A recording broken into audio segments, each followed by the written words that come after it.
Quiet. Shh. Shh. Quiet.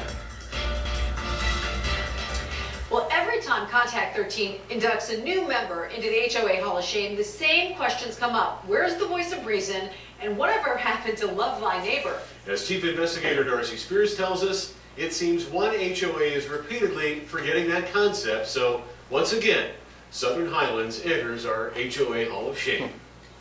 Karen Hanks will never live in another HOA again. I'm really infuriated at this point. What's infuriating for her is that something so silly And trivial, in my opinion, yes. has been going on for so long. And to me, it's reprehensible. Karen and her boyfriend bought this home in the Bellaterra community of Southern Highlands in 2006. It had everything they wanted, including a patio cover. In fact, the backyard was one of the biggest selling points of this house for me. They lived here peacefully for about 2 years. About March of 2008, the HOA notified me that I had a violation for a patio cover. After being 2 years here, I thought that must be a mistake, you have the wrong house. But they persisted, even sending her this email saying you are responsible to file the proper paperwork for violations on the property, even if the previous owner failed to do so. Not that there's anything wrong with the patio cover. No, nothing wrong with patio cover, not saying it has to come down, I just want the application and the $50 fee. In good faith, Karen filled out the forms, even though she didn't have any construction detail. She even paid half the application fee, $25 she feels she didn't owe, as a show of good faith and to make the whole thing go away. They cashed the check. So I think it's settled. Southern Highlands approved the forms in April 2009 with the notation that the patio cover was installed by the previous owner.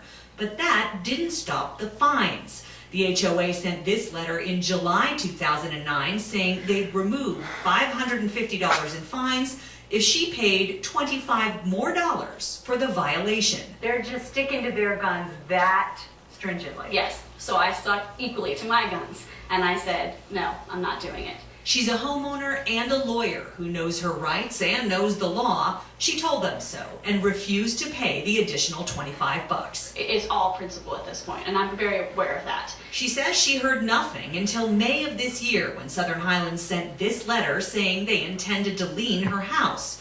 The fines to date are up to $725. I think it's reprehensible, is my opinion. It's reprehensible. I think they thought I was going to be a homeowner that would just pay it and walk away. And I don't know how many other homeowners they've done that to. We reached out to Southern Highlands multiple times in every conceivable way, via phone, via email. We even tried contacting them through their attorney, but they refused to respond in any way until we got CAI, the HOA Industry Trade Group, involved. Attorney Paul Terry is Community Association Institute's incoming president. I think there was stupidity. I think there's a question as to whose stupidity it was on which side. But as far as I'm concerned, when it's about $25, it should never rise to this level. Terry brought this check for $50 to pay off Southern Highlands for their out-of-pocket costs, and he says he's been told that will make this whole thing go away. What do you say to those who say it's just rewarding bad behavior? As I said, I'm not quite sure whose bad behavior I'm rewarding. It could be the homeowners, it could be the associations. He believes there was bad communication on both sides and that reason took a back seat to bad blood. We try the best we can to teach both sides about reasonableness and doing the right thing and resolving problems and staying off of Channel 13. The Southern Highlands Board still has to vote on whether Paul's $50 check will wipe the slate clean for Karen Hanks.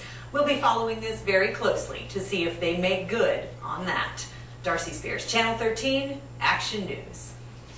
If you have a nominee for Contact 13's HOA Hall of Shame, send Darcy an email to 13investigates@ktnv.com or leave us a message on our Facebook page. The Big at the Pump continues with gas prices inching